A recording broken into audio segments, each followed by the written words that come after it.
Bonjour à toutes et à tous et bienvenue à ce webinaire spécial Joav Nizar. Donc ravi de vous retrouver en ma compagnie Alexandre Baradez qui a accepté mon invitation. Alexandre, pour ceux qui ne savent pas, est l'analyste en chef d'IG Market. Alors avant de passer le micro, Alexandre, je vous laisse bien sûr en prendre connaissance de l'avertissement lié au risque de trading que vous connaissez sûrement déjà. Le trading avec effet de levier amplifie toujours les gains et les pertes. Un compte risque limité présente un risque de perte du capital investi. L'investissement sur compte titre présente un risque de perte en capital. IG fournit exclusivement un service d'exécution d'ordre. Cette présentation est donnée à titre indicatif et ne saurait être considérée comme un conseil ou une recommandation. Alors, vous êtes nombreux sur le chat, je vous en remercie. Bonjour à toutes et à tous. Alors, il y a pas mal de questions, on va les prendre au fur et à mesure. On laissera de toute façon un moment enfin de ce point de marché pour répondre à toutes les questions. Et Alexandre nous donnera notamment ses anticipations concernant la BCE demain, et même sur une vision de moyen long terme. Il nous donnera sa direction, que ce soit sur l'euro-dollar ou sur sa vision de marché de manière en général. Voilà. Donc n'hésitez pas à laisser vos commentaires, réagir, et je reprends le micro un peu plus tard. Donc je donne la main à Alexandre Baradez.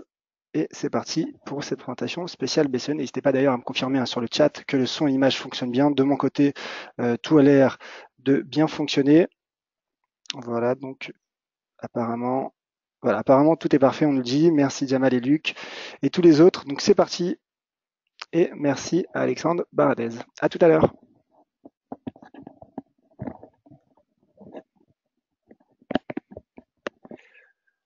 Bien, bonjour à tous, Alexandre Baradez. Je suis ravi de participer à ce webinaire en compagnie de Yoav Nizar. Donc un webinaire spécial BCE dont on rappelle que tout sera communiqué demain. Le marché pour l'instant est en mode stand-by, en mode d'attente. On le voit sur le CAC, on le voit sur le DAX, même sur l'Eurodoll qu'on verra également dans quelques instants. Un mode d'attente, malgré tout dans un contexte où la volatilité progresse un tout petit peu depuis 4-5 jours. C'est très très léger. On a une volatilité sur le DAX qui repart un petit peu, une volatilité sur le CAC qui est également très très progressive. On ne parle pas de contexte très volatile, mais si on regarde sur les 4-5 derniers jours ce qui s'est passé, nous avons une volatilité qui est en très très légère progression, signe que certains se couvrent un tout petit peu, c'est très léger quand même comme mouvement, on ne va pas conclure qu'il y ait une phase d'aversion ou quoi que ce soit, mais certains se couvrent un petit peu avant la BCE. Ce qu'on va voir aujourd'hui, donc, c'est des choses qui sont des choses globales macro, après on fera un petit point technique, mais le but c'est surtout de montrer un petit peu comment les différents segments de marché évoluent en amont de la BCE et quelles sont les données globales macro de la zone euro avant cette BCE pour essayer d'en tirer justement des anticipations, voir comment la BCE peut bouger demain. On rappelle donc que le communiqué tombera à 13h45 et que la conférence de presse de Mario Draghi interviendra à 14h30, sachant que normalement demain, pas de mouvement attendu sur les taux, c'est qu'il y a 3 taux principaux pour la BCE. Normalement, ces taux sont attendus inchangés. On va déjà commencer tout de suite. Normalement, vous devez voir actuellement à l'écran une page rouge spéciale BCE. On va donc poursuivre tout de suite. Voilà quelques éléments importants. Alors, tout d'abord, les indices européens. Donc ça, vous les suivez toute la journée. Donc vous voyez ce qui se passe. Le CAC, le DAX. Là, j'ai pris le DAX par exemple sur les quelques derniers jours. Mais si vous dézoomez ceci, vous voyez que depuis 3 semaines maintenant, 3 semaines et demie, les indices sont totalement consolidants. Il n'y a pas de tendance majeure qui émerge. Je ne vois aucune tendance. C'est une consolidation classique avant la BCE. Ça, c'est un signe également que le marché attend beaucoup d'un événement. Quand le marché est très actif avant un événement, c'est que potentiellement il a pris déjà ses décisions avant que l'événement ne tombe. Alors que là, on voit qu'il y a vraiment des mouvements totalement sclérosés sur les gros indices européens, ce qui est un signe que le marché ne veut pas s'exposer avant une décision. Et on rappelle que cette réunion de la Banque centrale européenne est la plus attendue de l'année, parce que nous étions déjà dans le QE depuis pas mal de temps, et que même s'il y a eu des réunions auparavant, la BCE et Draghi a averti que c'est lors de la réunion d'octobre, donc celle de demain, que des décisions seraient annoncées concernant l'évolution de la politique monétaire, et on va donc regarder différents éléments liés à cette politique monétaire. Avant d'aller un petit peu plus loin, je vous montre ça également comme graphique. Alors, on parlait à l'instant de la volatilité sur les indices européens avant la Banque Centrale Européenne. Là, vous avez la volatilité sur le DAX que j'ai pris à partir de fin juillet, tout le mois d'août et jusqu'à maintenant. Donc, on voit évidemment qu'on est dans une zone très basse de volatilité. La zone 12, 12,50, c'est très peu comme volatilité. On est en revanche, ce qui est peut paraître intéressant à surveiller. On est sous une espèce de couvercle pour la volatilité depuis un bon mois maintenant. Vous voyez le trait rouge qui est à l'écran, c'est la zone 13. Donc 13 de vol, ça reste très faible. On rappelle, il suffit de regarder fin juillet, début août, on était monté, alors même que le contexte était assez peu nerveux, on était monté à 22-23. Donc 13 de vol, c'est vraiment un niveau très faible. Mais ce qui est intéressant, c'est que on voit que depuis maintenant un bon mois, tous les petits mouvements à la hausse de la volatilité ont calé entre 12,50 et 13. Et on remarque que sur le DAX, cette zone technique que l'on voit apparaître là, cette zone de volatilité, correspond sur le DAX, si vous regardez un graphique depuis le début du mois, eh bien c'est la zone des 12 900 points. C'est-à-dire que à chaque fois que la volatilité ne parvenait pas à progresser plus haut et retomber, eh bien on avait un DAX qui lui freinait dans cette zone des 12 900 points. Donc, il pourrait y avoir une corrélation, si le DAX commence à franchir 13, 13,50 et commence à accélérer, une corrélation avec un DAX qui irait chercher par exemple la zone des 12 009 et qui est donc une zone de cassure technique potentielle parce qu'on consolide au-dessus de cette zone depuis maintenant quasiment un mois. Au niveau de ce que le marché price avant la BCE, on peut sortir ce type de graphique-là. Alors ça, c'est quoi? C'est ce qu'on appelle un swap forward d'inflation 5 ans dans 5 ans. C'est les anticipations du marché de ce que sera le niveau d'inflation sur une période de 5 ans, dans 5 ans. Donc, de ce que sera l'inflation en zone euro à partir de 2022 jusqu'en 2027. Donc vous voyez, c'est une anticipation très moyen, presque long terme de l'inflation. Et on voit quoi? Eh bien, on voit que les anticipations, alors qu'on rappelle qu'aujourd'hui l'inflation en zone euro est à 1,5%, on voit que même sur une période d'ici dans 10 ans, donc, le marché ne price que 0,15% de plus d'inflation. Donc en gros, le marché estime qu'on ne va pas vers une inflation très forte, même dans les 10 ans qui viennent.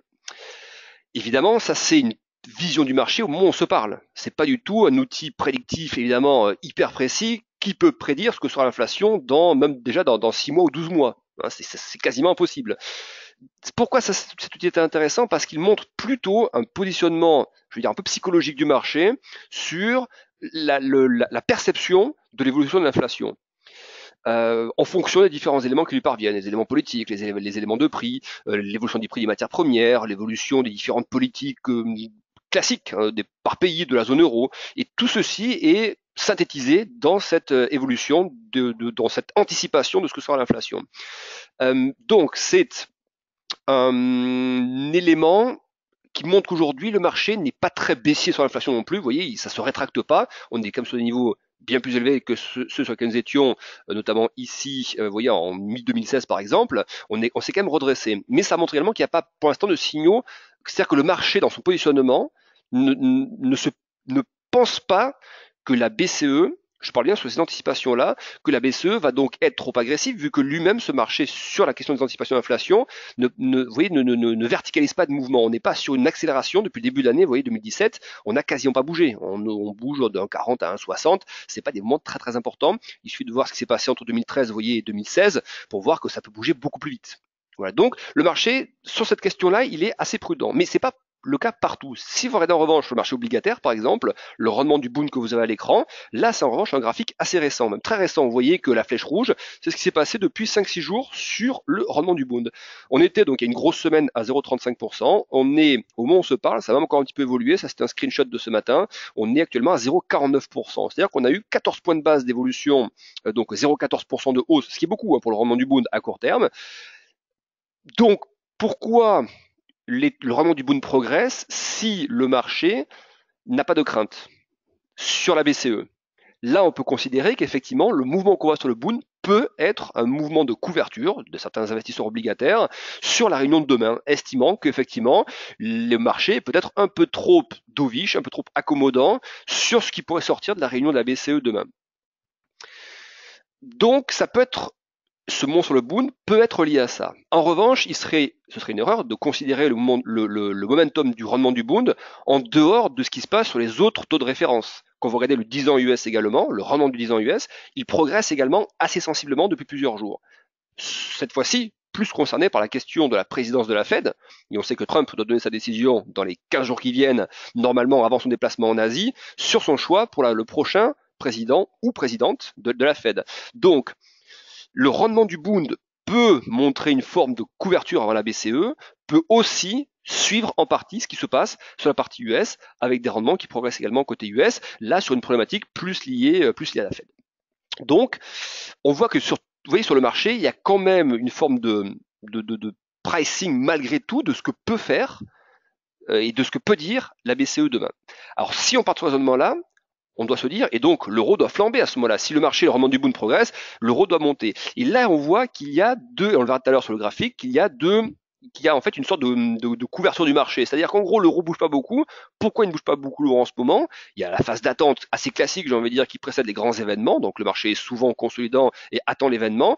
On peut aussi conclure que le mouvement, alors qu'on voit que sur le dollar yen, ça bouge beaucoup plus, sur la livre par rapport au dollar, ça bouge beaucoup plus également.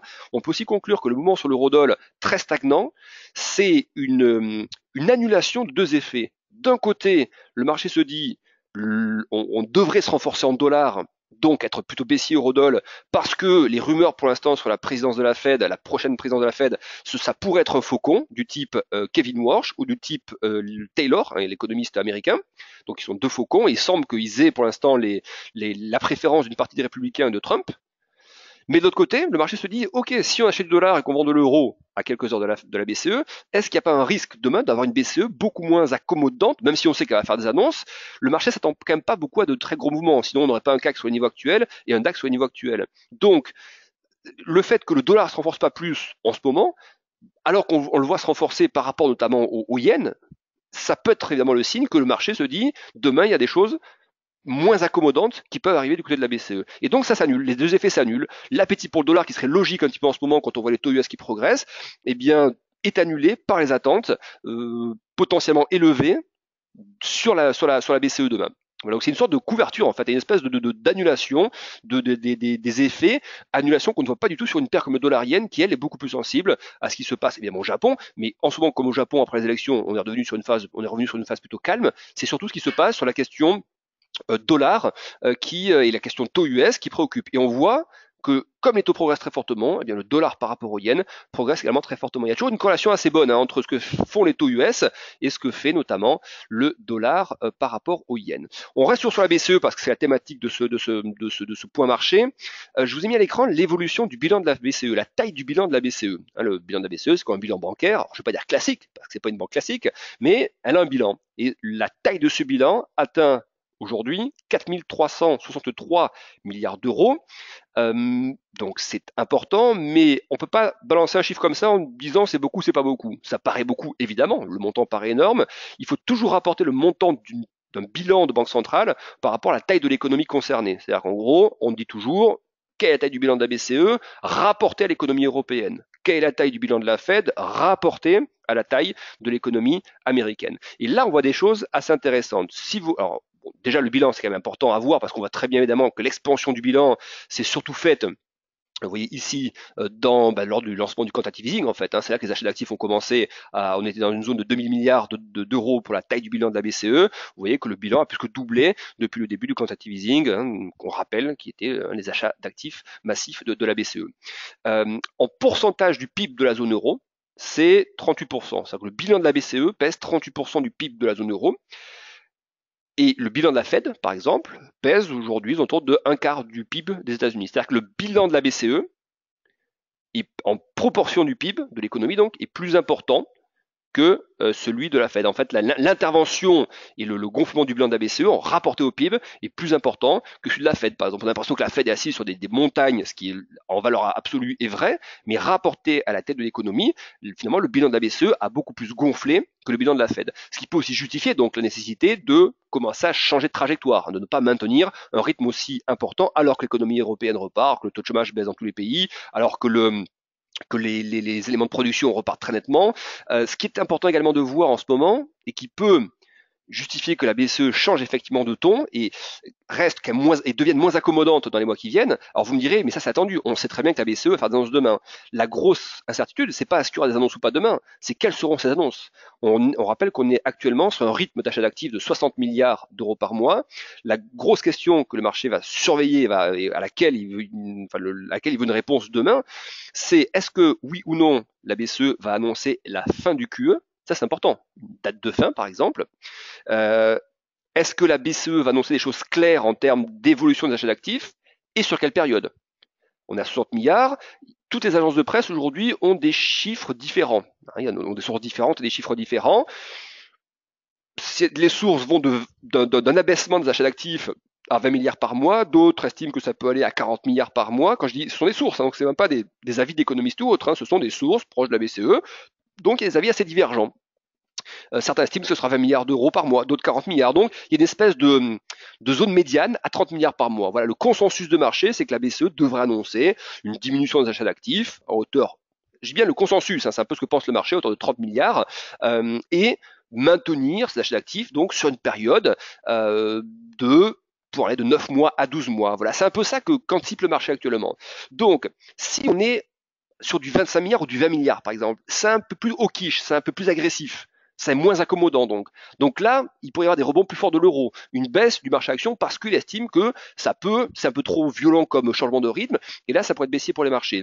Si en revanche, on a une baisse seulement très légère ou progressive, on passe de 60 à 45 milliards, puis à 40, vous voyez, de manière progressive, normalement, ça peut être plutôt dans les premières minutes, je parle des annonces, hein, je parle vraiment de minutes voire secondes des annonces, ça peut être perçu comme plutôt intéressant, plutôt accommodant. Donc on pourra voir dans ces quelques minutes-là une accélération à la hausse du marché et une baisse de l'euro par rapport au dollar. Mais on verra tout à l'heure sur la partie technique qui va arriver. On est il faut des signaux techniques. C'est-à-dire que pour l'instant, l'eurodoll est dans une zone très très technique, on le verra dans quelques instants, mais dans une zone bornée surtout, une zone avec une zone haute, une zone basse, et on navigue là-dedans, on consolide. Il n'y a pas donc ce qu'on va surveiller dans la partie qui va arriver, ce sont les éléments techniques. Voilà, à quel moment, en fonction de ce que dira la BCE et ce que fera le marché, on aura potentiellement un signal qui peut se dégager. Sachant que faire un pari dès maintenant très directionnel, alors que même les observateurs les plus pointus de la BCE et les plus proches de différentes sources n'ont pas de vision consensuelle de la chose, c'est très dangereux. C'est-à-dire se dire, je fais un énorme pari aujourd'hui, j'achète parce que je pense que ça va taper 1,20-21 parce que la BCE sera moins accommodante, ou je fais un pari très accommodant parce que je pense qu'elle ne va pas du tout changer de trajectoire ou que très faiblement. Elle va changer de trajectoire, mais si le pari, elle le fera que très progressivement sur une très longue période, et donc on fait un pari de vendre l'euro, ben si on se trompe, ça coûte très cher, parce que comme c'est une réunion les plus importantes de l'année, normalement, les mouvements qui suivront cette décision ont de quoi, ou ont la capacité d'être importants. Voilà. Donc voilà pour ce contexte où il y a, et ce que je vous ai mis à l'écran, c'est quoi? C'est l'IFO ce matin. Alors c'est juste un exemple, hein, l'IFO. Le titre, c'est le plus important. C'est qu'on a en zone euro, on le voit depuis plusieurs mois maintenant, on a qu'on appelle les soft data qui progressent très très fortement et les hard data qui progressent également. Les soft data, c'est quoi? Ce sont tous des indicateurs de confiance, comme l'IFO ce matin, par exemple, climat des affaires, les indices PMI, par exemple. Voilà, ça, ce sont les soft data. Les hard data, qui sont les chiffres du chômage, les chiffres de production industrielle, les chiffres d'inflation, etc., eux sont également dans des phases d'amélioration. Donc, on est vraiment dans un cas concret en zone euro où les deux vont dans le même sens, où les soft data et les hard data posent dans le même sens. Alors que côté US, c'est un peu plus mitigé sur les derniers trimestres. Donc là, en zone euro, la vision à la fois soft et hard de l'économie est consensuelle et va dans le même sens. Donc ça plaide plutôt effectivement pour une BCE qui normalement sera moins accommodante. On sait qu'elle le sera moins, mais c'est le degré de changement de politique monétaire qui va impacter le marché ou pas. Et si effectivement on a une BCE qui change de trajectoire un peu plus fortement que ce qu'attend le marché, c'est là qu'on peut avoir des vraies grosses surprises, d'avoir un euro qui remonte à 1,20, 1,21 sur les niveaux qu'on a touchés il y a quelques semaines, et d'avoir des indices européens qui le prennent mal. Si on a vraiment un sentiment d'un Draghi beaucoup moins accommodant, d'un communiqué beaucoup plus... alors, il y aura deux choses. On peut se dire, oui, mais si la BCE change drastiquement de tonalité, elle dira que c'est parce que l'économie va mieux. Donc, normalement, c'est plutôt bullish pour les marchés. Normalement, oui. Mais ne pas oublier qu'on a également aujourd'hui une double problématique sur les marchés européens, c'est qu'on a ce que font les marchés européens, qui est une chose, et qui effectivement sont des marchés qui à moyen terme, devraient rester bien orientés. Ça va mieux en zone euro, les marchés s'améliorent, les données macro, globales macro s'améliorent, donc il n'y a pas de raison à moyen terme d'avoir un affaissement des indices européens. Je parle des indices actions. Mais la problématique qu'on a en ce moment, c'est qu'il y a ce qui se passe en zone euro, et il y a ce qui se passe et qui s'est passé aux États-Unis. À savoir, et tout le monde l'a vu, cette hausse phénoménale des indices américains, avec un écrasement complet de la volatilité. Et donc, historiquement, à chaque fois que les marchés US ont corrigé, l'Europe a suivi. Même si le contexte européen était très différent, s'il y a gros décrochage côté US, ou même correction, on ne parle pas de crack ou autre, mais une correction, eh bien, à chaque fois, la partie européenne a suivi.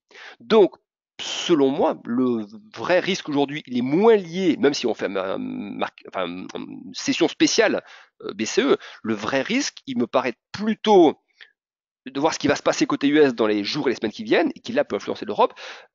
Après, ça peut être un empilement. On pourrait avoir une BCE qui change un peu de trajectoire, et puis, par exemple, un choix d'un président de Fed qui soit moins accommodant qu'attendu, qui soit pas Yellen ou Powell, qui sont eux deux colombes, qui soit plutôt Taylor ou Kevin Warsh, ou les deux, par exemple, hein, voilà, qui seraient deux faucons à la tête de la Fed. Ça, ce serait effectivement, vous voyez, un empilement d'éléments négatifs pour le marché qui pourrait le faire baisser. Voilà, donc il y a ce qui va se passer côté la BCE, et il y a aussi, et il faut surveiller toujours ce qui se passe côté US, parce que là, on est sur des performances de marché qui sont bien supérieures à la partie européenne, et que si ça corrige côté US, il n'y a aucune raison que ça ne corrige pas côté européenne. Alors, je profite également de faire une petite parenthèse sur la taille des bilans. On a parlé du bilan de la Fed et du bilan de la BCE. Là, en revanche, on peut dire qu'il y a que la BCE a encore une marge de manœuvre devant elle. C'est si on compare, par exemple, le bilan de la BCE avec le bilan de la Banque du Japon. Le bilan de la Banque du Japon, rapporté au PIB du Japon, on flirte avec les 100%. C'est-à-dire que la taille du bilan de la banque, de la BOJ, donc de la Banque du Japon, équivaut quasiment à la taille de l'économie japonaise. On est quasiment à 100%. Je crois qu'on doit être à 90 ou 99%. Donc c'est colossal. Là, effectivement, il y a une d'excès, il y a une monétisation complète de l'économie, alors que sur la partie européenne, certes c'est beaucoup, mais vous voyez, on peut encore monter, j'ai envie de dire, à 45% ou 50%. Il y a encore de la marge, c'est ça que je veux dire par là. Voilà. Et de la même manière, on a l'impression que la Fed est acculée et n'aura pas de marge de manœuvre en cas de nouveau choc. Quand on voit la taille de son bilan, comparé à celui de la BCE ou de la Banque du Japon, on se rend compte également que malgré tout, la Fed aura des cartouches, peut-être moins fortes, évidemment, même sûrement moins fortes qu'après la crise des subprimes, mais s'il y a un nouveau choc côté US, elle peut encore faire gonfler la taille de son bilan, je parle de la Fed, si nécessaire. Voilà, ça, ce qui est plutôt un scénario qui soutient malgré tout à moyen terme une poursuite globale mondiale de la hausse des marchés actions. Les vraies questions pour moi se posent surtout à court terme, à savoir, quand on voit le mouvement exponentiel qui se produit maintenant sur les marchés actions US, on sait très bien que les mouvements exponentiels ne durent pas. Là, ça se verticalise carrément, c'est-à-dire que les tendances sur le Dow Jones, même sur le S&P, ces derniers jours, mais surtout sur le Dow Jones, se sont vraiment verticalisés, et donc ça ne peut pas durer 2 mois de plus. On ne peut pas avoir comme ça des moments qui restent verticaux comme ça. Donc, on va être dans une phase dangereuse pour les marchés US, et donc potentiellement il conviendra de bien surveiller ça, parce que sur l'Europe, si ça commence à corriger côté US, même s'il n'y a pas forcément une réaction très forte sur la BCE, on peut parfaitement avoir une réaction côté européenne qui soit corrélée à la partie US. Donc moins liée à la BCE, peut-être liée au plan fiscal américain, peut-être liée au choix du prochain président ou présidente de la Fed. Voilà pour ce qu'on pouvait dans cette introduction. Dernier élément, pour bien comprendre parce que vous voyez que on comprend bien que, donc, même si on parle de la BCE, on comprend bien que les enjeux ne sont pas que sur la BCE, actuellement sur les marchés. Il y a aussi la question quand on parle de l'euro par rapport au dollar, donc il y a aussi la question du dollar. Si on part de ce raisonnement-là, qui est de dire les marchés US sont chers, donc les marchés US vont appeler une correction, historiquement, quand il y a des grosses corrections sur les marchés US, on a plutôt eu des phases de baisse de dollar, de baisse de taux également, de repli des taux, de hausse de la volatilité, baisse du dollar par rapport au yen, donc renforcement du yen, renforcement du franc suisse, qui sont des valeurs refuges. Donc, dans le contexte actuel, et si nous étions proches d'une phase de correction sur la partie US, ça pourrait sous-entendre que le dollar connaîtrait aussi une nouvelle phase de faiblesse. Même s'il a déjà beaucoup baissé depuis le début de l'année, s'il y avait une phase d'aversion au risque qui arrivait sur les États-Unis, liée par exemple à un retard sur les mesures liées au plan fiscal, liée à peut-être des troubles politiques, hein, on le voit hier notamment avec cette mini-révolte chez certains républicains, sénateurs républicains, donc d'autant plus important parce qu'on sait que la majorité républicaine au Sénat US est très limitée. Eh bien, si cette fronde commence à prendre de l'ampleur, la réforme fiscale ne passera tout simplement pas. Il faut les votes au Sénat et il ne faut pas plus de 2 défections au niveau du Sénat US pour que les votes puissent se faire. Donc si on avait dans les jours qui viennent d'autres sénateurs républicains qui se montraient hostiles à la politique de Trump, donc en gros si Trump avait une rébellion dans son propre camp, ça ce serait un coup de tonnerre pour les marchés parce qu'ils ont très fortement progressé par rapport à cette promesse de réforme fiscale. Et ça, donc, ce serait baissier pour la partie action, ce serait baissier pour les dollars, et ce serait baissier également pour les taux. Et donc, ça pourrait, vous voyez, même si on parle de l'euro par rapport au dollar, un affaiblissement dollar ferait mécaniquement grimper l'euro dans des zones de 1,20, 1,21, voire 1,22. Donc, il y a la question BCE qu'on verra demain, mais il y a aussi la question US qui est, selon moi, aussi importante en ce moment que la question de la politique monétaire de la Banque centrale européenne. Alors, on va voir s'il y a quelques questions qui ont été posées. Je reste toujours donc en compagnie de Yoav Nizar.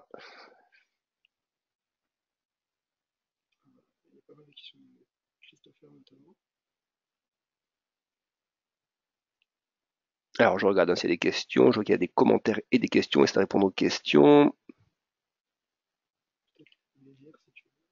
Je vais regarder, je vais regarder les questions, essayer de voir.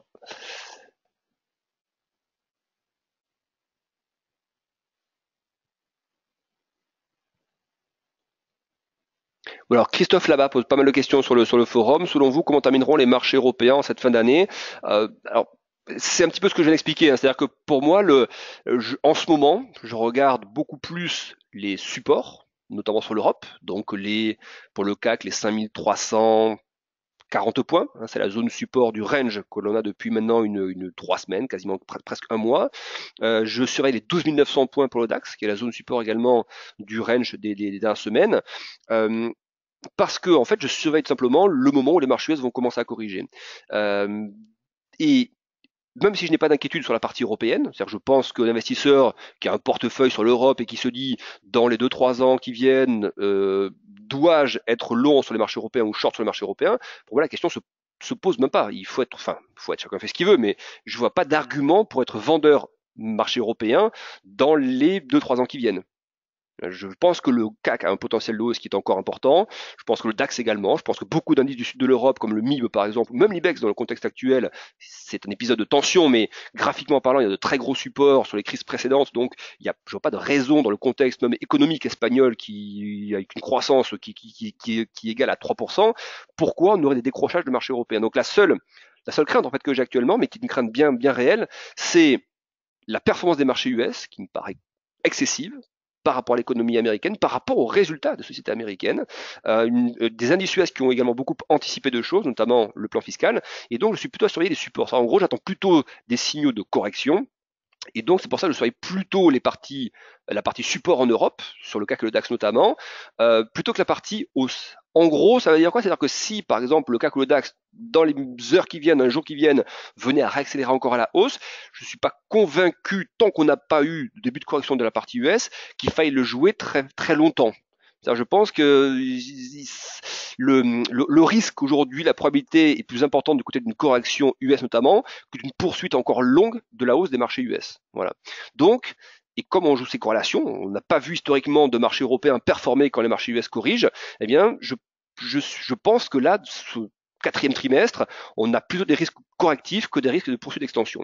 Mais ça peut se faire au milieu d'un trimestre. Je ne dis pas qu'on finira le quatrième trimestre là-dessus, mais je pense que c'est lors de ce quatrième trimestre que l'on pourrait voir effectivement des signes de tassement, de correction, de consolidation sur la partie US et donc des signaux similaires sur la partie européenne. Donc je suis plutôt neutre à négatif sur le quatrième trimestre pour les marchés, même si sur encore 2018-2019, je pense qu'on parle de très très belles années sur la partie européenne parce que il faut bien voir que la zone euro globalement sort d'une période noire, une période noire qui a duré pas seulement un an ou deux. On parle de la crise de la dette comme le point le plus visible, mais quand vous regardez l'historique, le point d'orgue, l'épicentre du choc, qui était un choc systémique, c'était la crise des subprimes aux États-Unis. Cette vague ensuite a touché l'Europe. Comment elle a touché? Parce que pour relancer l'économie européenne qui avait ralenti pendant la crise des subprimes, il a fallu que les États, pas seulement la France, tous les États européens tapent dans leurs fonds publics, que les gouvernements fassent beaucoup de relance publique, ça a accru l'endettement souverain, ça a débouché sur la crise de la dette en zone euro, catalysée par l'épisode grec évidemment, mais ce n'était pas le seul facteur. Il y a eu également la question des dettes souveraines et de la taille des dettes, des stocks de dettes. Et vous voyez, on commence à en sortir. Donc je pense que on est dans une phase en fait en Europe où certes les indices ont déjà pas mal rebondi, mais où le gros risque systémique, il est quand même plutôt derrière nous. Parce qu'il y a des pare-feux européens aujourd'hui, parce qu'il y a toujours la BCE qui reste présente, parce qu'il y a dans certains gros pays cœur de la zone euro un risque populiste qui a été écarté. Je pense à l'élection française par exemple. On l'a vu d'ailleurs sur la performance du CAC qui a suivi et sur la performance des taux. Il y a eu un vrai soulagement des marchés après l'élection française, qui est un signe qu'il y avait une forme de frein avant cette élection. Donc, je trouve que les risques en zone euro ont très nettement diminué, et j'ai pas le sentiment que ce soit une diminution des risques sur quelques mois simplement. J'ai vraiment l'impression qu'on part sur une trajectoire optimiste, positive pour la zone euro, avec une macro qui s'améliore, avec des soft et hard data qui s'améliorent, donc vraiment un sentiment de fond positif. Voilà. Donc vous me direz, mais pourquoi vous êtes inquiet à ce moment-là?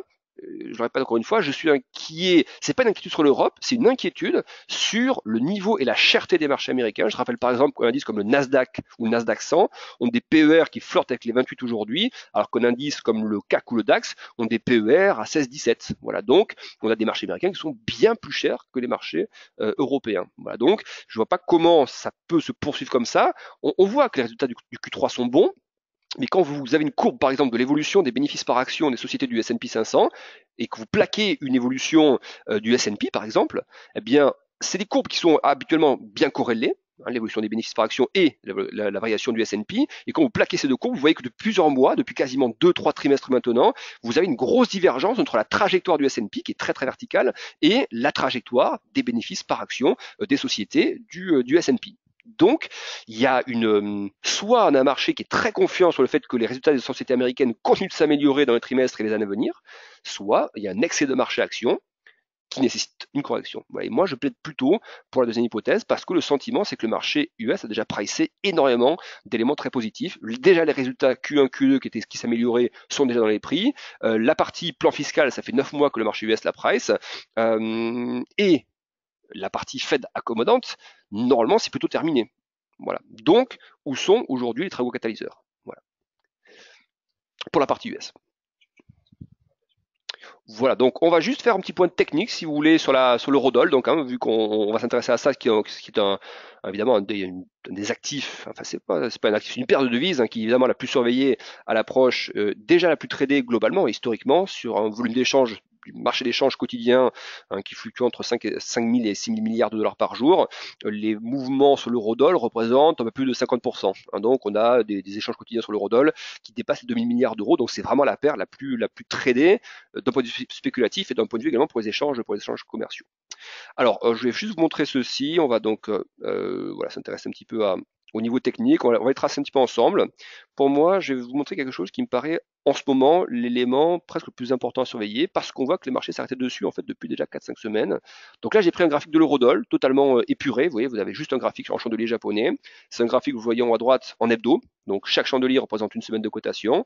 Et pour analyser à court terme, il faut toujours, selon moi, commencer par une analyse déjà moyen terme, c'est-à-dire voir où on en est des grosses vagues de tendance, haussière, baissière, etc. Et ce qu'on remarque sur ce graphique, qui est une vague qui apparaît très clairement, c'est la forte baisse de 2014 jusqu'en 2015, mais qui s'est ensuite poursuivie encore un petit peu ici, jusqu'en fin 2016, début 2017. Donc, quand on identifie une grosse vague, on l'identifie surtout quand le marché commence à repartir derrière, comme c'est le cas pour l'eurodoll depuis plusieurs mois. Donc, on a bien un point haut qui est très bien visible ici, et un point bas qui est très visible ici. Donc on met en place ce qu'on appelle à ce moment-là les retracements de Fibonacci. C'est un indicateur qui est très classique, qui est programmé dans tous les algos, que tous les gérants ont également à l'écran. Vous mettez en place ce qu'on appelle les retracements de Fibonacci. Donc ça vous donne ça. Je vais essayer de le tracer le plus précisément possible. Voilà. Et vous voyez quoi? Regardez bien où on est sur l'eurodoll depuis 4-5 semaines maintenant. On est exactement posé sur le 38,20. Alors attention, c'est pas au pip près. Un pip sur l'eurodoll, ça ne représente quasiment rien. Même 40-50 pips, c'est pas grand-chose sur l'eurodoll. Mais on remarque que le support, vous voyez, même sur le bas des chandeliers, et si vous zoomez ce qu'on va faire dans quelques instants sur un graphique en daily, après un chandelier quotidien, on remarque, on va le faire tout de suite, on remarque qu'on est toujours posé là-dessus. C'est-à-dire qu'on a un marché, un eurodoll qui a bien corrigé, vous voyez, après, qui a bien corrigé, qui s'est un petit peu tassé après le sommet aux alentours de 1,21. Et je vais décaler un petit peu, voilà, pour qu'on ait une vision un peu plus large. Et vous voyez que le Fibonacci, vous l'avez donc ici, c'est cette zone de prix. On est, vous l'avez à gauche, je l'ai mis ici à gauche. On est, voilà, on peut le laisser à gauche, c'est pas gênant. On voit que le marché s'appuie dessus. Voilà, il tente une fois de le casser, après il joue un petit peu en dessous, un petit peu dessus, mais vous voyez, il s'embarque pas en dessous, c'est-à-dire qu'il n'y a pas d'engouffrement baissier sous le Fibo. Il y a une vraie résilience du Fibonacci qui est bien visible à l'écran, et donc ça c'est important. D'ailleurs, vous voyez que là l'euro remonte un petit peu actuellement, on est à 1,18, et donc je vous disais en introduction tout à l'heure, c'est que vouloir faire un pari dès maintenant sur l'eurodoll, ça me paraît quand même dangereux, parce que le Fibo, si vous regardez bien le Fibo, si on casse ce Fibo-là, si on commence à s'engouffrer en dessous, vous avez également le risque de ce qu'on appelle, enfin le risque, on peut y voir aussi une opportunité, mais je parle du risque pour ceux qui rentreraient long sans signaux particuliers sur l'eurodoll. Si vous écrasez un petit peu votre eurodoll, vous voyez, je pense assez nettement à l'écran, il y a je dis bien potentiellement parce que pour l'instant, elle n'est ni faite, ni enfin, il n'y a pas de signaux qui valident ça, mais il y a une potentielle épaule-tête-épaule. Je dis bien potentiel, j'insiste bien sur les mots, hein, c'est important. Épaule gauche, épaule droite, non pardon, épaule gauche, tête et épaule droite. Pourquoi je dis potentiel? Parce que la ligne de coup de cette épaule-tête-épaule, elle est ici. Si c'est une épaule-tête-épaule, elle passe par ici, par ces deux points bas, ces deux interstices entre les épaules. Pour que donc une épaule-tête-épaule puisse commencer à voir le jour, il faut déjà que les cours, qui sont actuellement à 1,18, retombent. Ils finissent l'épaule droite. Donc retombent au minimum à 1,1660. On n'y est pas encore. Donc se dire je short de l'eurodoll maintenant, ou j'achète très violemment de l'eurodoll, pourquoi?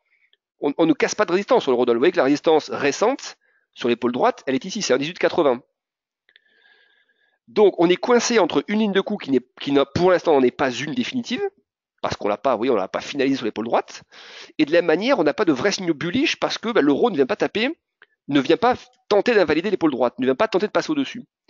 Donc pour moi, et là vous pouvez en conclure où sont mes zones techniques, elles sont là.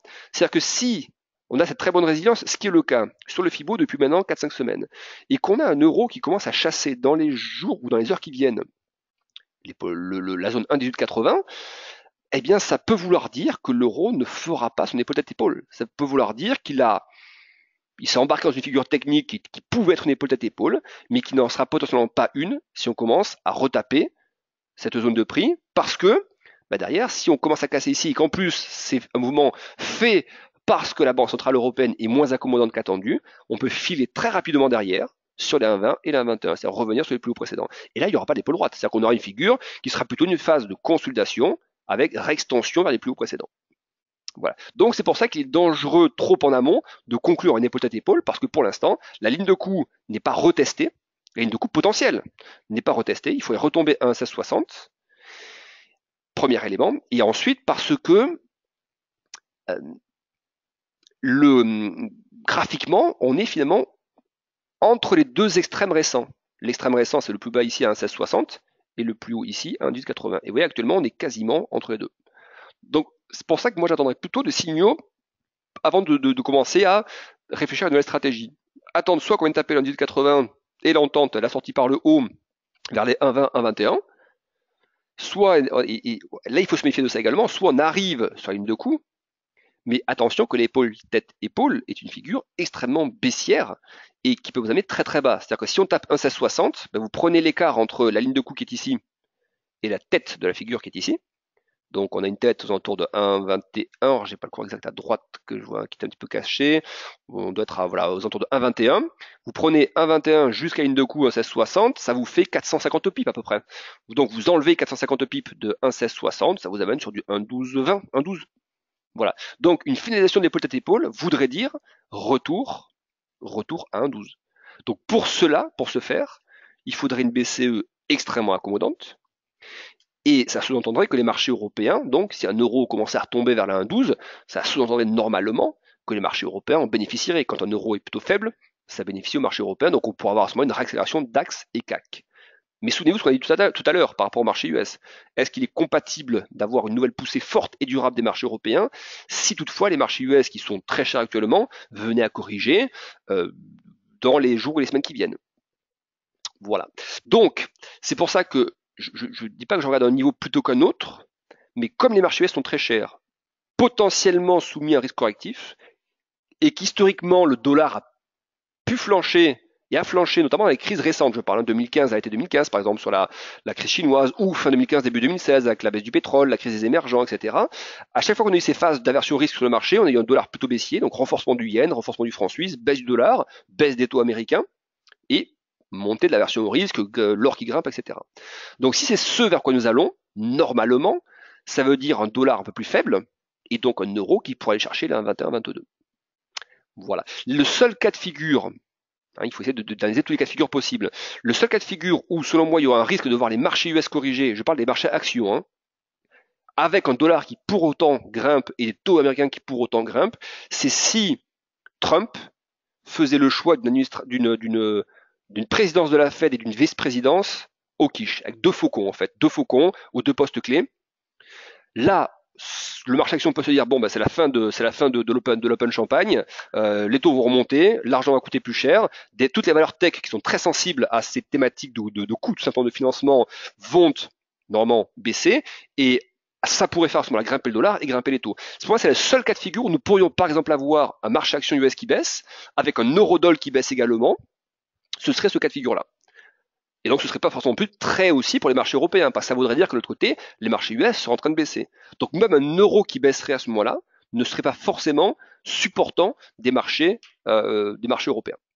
Ce qui est un cas plutôt rare, ça s'est rarement vu, mais c'est quand même arrivé par le passé. Il y a eu des phases où les taux et le dollar progressaient et on a vu les marchés actions US baisser. Mais pour l'instant, ce qu'on voit même en trajectoire de fond, c'est un euro qui s'est plutôt pas mal repris. Vous avez une oblique qui est ici également. Alors je ne dis pas qu'on va aller toucher l'oblique, mais simplement il faut bien mettre tous les niveaux en place. Vous avez une oblique, voilà, qui est ici. Toc, que vous avez ici. Alors on peut la faire passer soit par ce sommet-là, vous voyez ici, soit par ce sommet-là, mais dans tous les cas, on n'est pas dessus. Ça que je vais vous montrer, c'est que dans tous les cas, il y a une marge de progression avant d'aller chasser l'oblique. Vous avez également des moyennes de prix mensuelles. Je n'ai pas le temps de mettre à l'écran, mais des moyennes de prix mensuelles, une 100 mois, donc qui est une moyenne importante, qui se trouve aux alentours de 1,22 actuellement. Voilà, donc il y a, si on doit se dire, est-ce qu'il y a de la marge de progression encore à la hausse? Oui, il y a de la marge de progression à la hausse. On peut encore, je dis pas toucher l'oblique, mais on peut aller flirter avec la moyenne de prix 100 mois, par exemple, qui est à 1,22. Il y a un Fibonacci également que je montrais tout à l'heure, vous voyez sur le graphique, il doit toujours être en hebdo, on va le remontrer ensemble. Voilà, il y a le Fibonacci supérieur qui est ici, donc à 50% de toute la baisse 2014-2017, qui est à 1,2160, ouais, niveau qu'on n'a pas encore touché. Donc des niveaux techniques touchables à la hausse, qui ne sont pas pourtant des niveaux extrêmes, il y en a encore. Voilà. Donc, pour résumer, il faut quand même donner un sentiment in fine, comme nous sommes dans une phase où, pour moi, le risque US reste présent. Donc le risque dollar, le risque sur le dollar reste présent. Si nous avons en plus une BCE qui demain est un peu moins accommodante et qu'on vient chercher le 1,1880, je ne dis pas que c'est 100% gagnant, c'est trop simple, hein, on serait tous riches et on ne serait pas là en ce moment.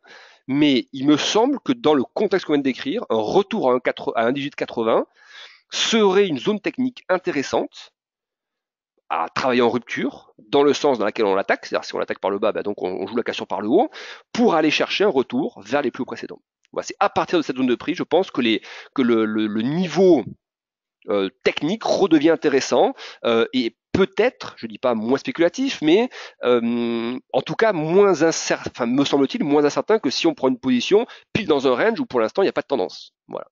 Donc 1,1080, ça peut être une zone de catalyse à la hausse jusqu'à 1,20, 1,21 dans la foulée. Voilà.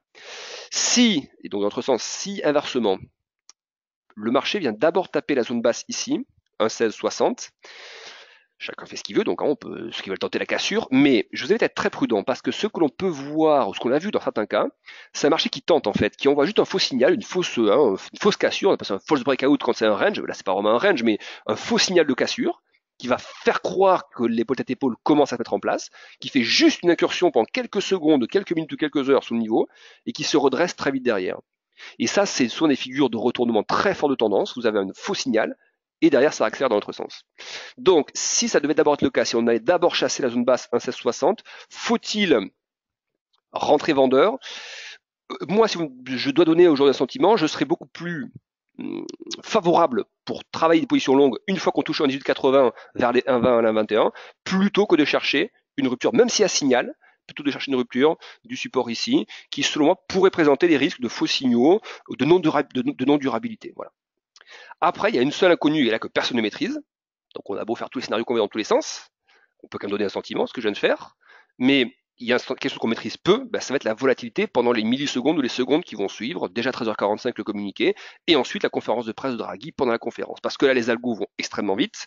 C'est pas une légende de dire que les algos sont très majoritaires aujourd'hui sur le marché des changes, donc il peut y avoir des réactions hyper épidermiques en quelques millisecondes, et là, personne ne peut rien faire. Un humain ne peut rien faire. C'est-à-dire que vous pouvez avoir une mèche qui d'un coup, en quelques secondes, à 13h45, vous emmène à 1,16 par exemple.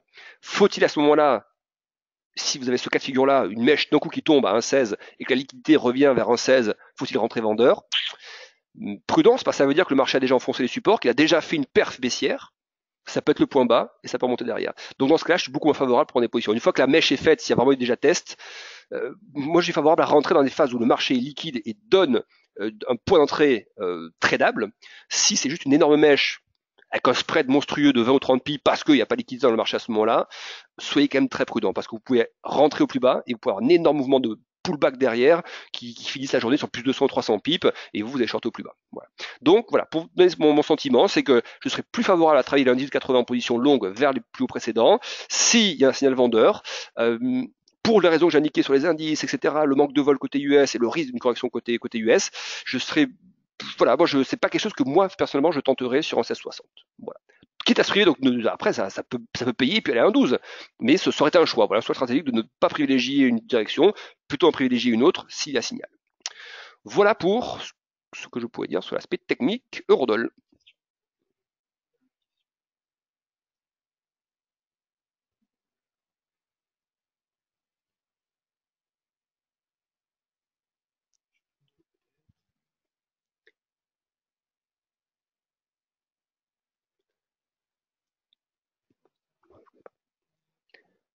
Alors, je regarde juste les questions qui peuvent apporter un plus par rapport à ce qu'on a déjà dit, des choses auxquelles j'aurais pas pourtant pensé. La Chine, 1000 milliards, ouais, non, la Chine, c'est pas... La Chine, en fait, je vois qu'il y a une question sur la Chine, mais la Chine, en fait, est très dure à analyser parce que déjà, les chiffres sont les chiffres officiels. On peut voir des décalages. J'ai fait ça à un moment donné, il y a 2 ans, je crois.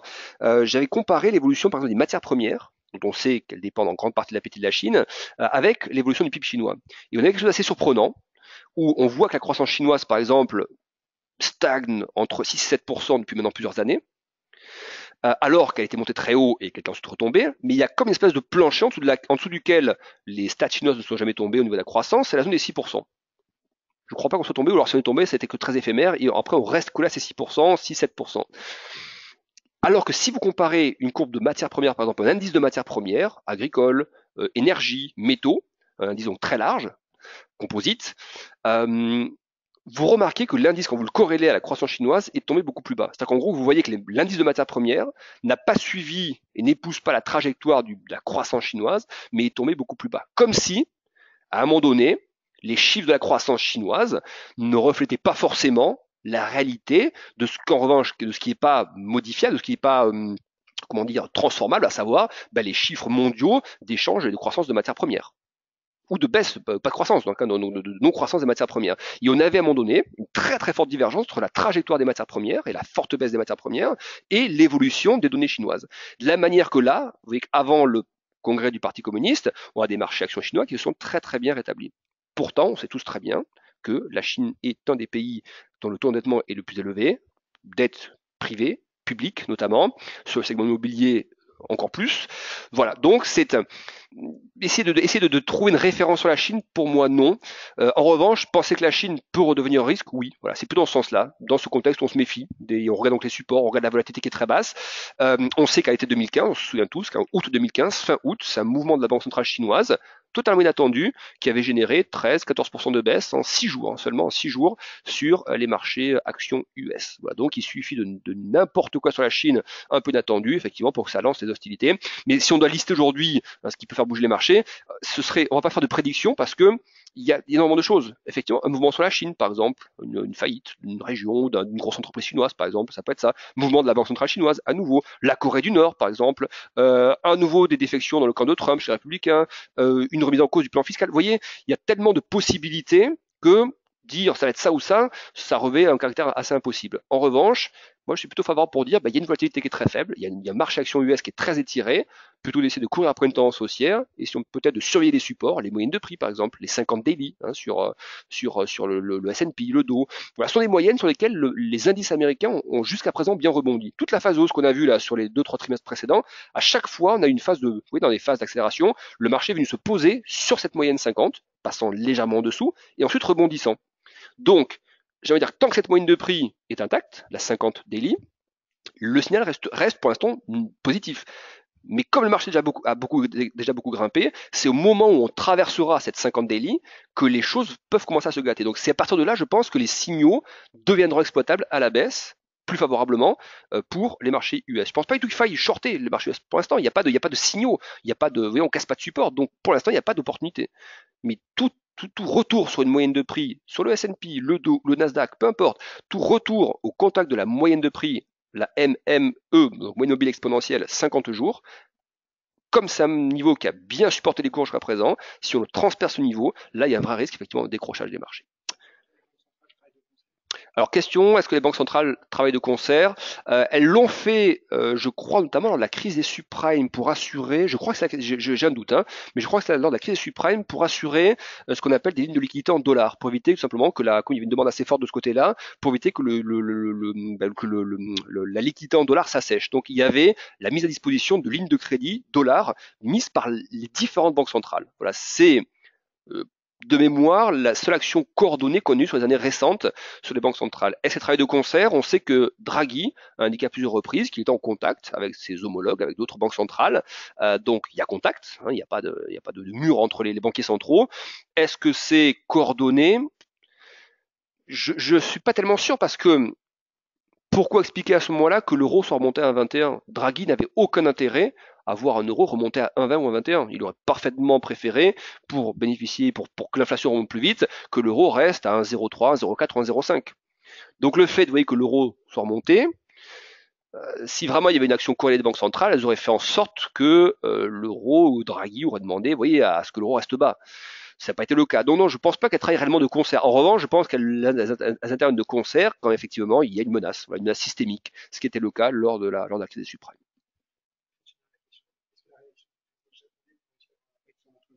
Non, alors la réaction du président japonais, non. On a même vu d'ailleurs, il y a eu une réaction positive, hein, du Nikkei. Pourquoi? Parce que Shinzo Abe est perçu comme un homme d'action, de relance. Il l'a montré depuis 2012, lors de sa première élection, enfin de son retour au pouvoir plutôt en 2012, avec ses trois flèches, hein, les Abenomics, dont une flèche monétaire hyper accommodante, ce qui a très fortement affaibli le yen par rapport au dollar notamment. Donc le fait qu'il ait été réélu, en plus en confortant, hein, et en même en renforçant un petit peu sa majorité, ça a renvoyé le dollar yen un peu plus haut et ça continue à faire grimper le Nikkei.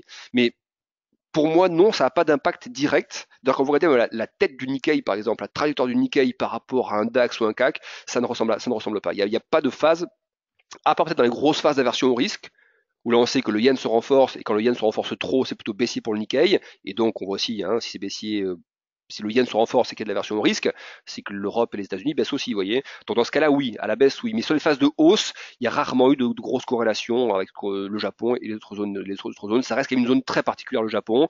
Donc non, je pense pas qu'il faille chercher de ce côté-là des corrélations. En revanche, ce que je vous ai toujours assuré de très très près, c'est ce que fait le yen. Voilà, ce que fait le yen, parce que historiquement, à chaque phase de fort retour de la volatilité sur les marchés, très souvent le yen, et le franc suisse aussi, mais le yen surtout, a été très recherché. Voilà, donc c'est un repère à surveiller en même temps que les taux américains et que la volatilité, le VIX notamment, un indicateur de volatilité. Voilà, il faut toujours regarder plusieurs choses, pas que le VIX, pas que le yen, pas que les taux américains.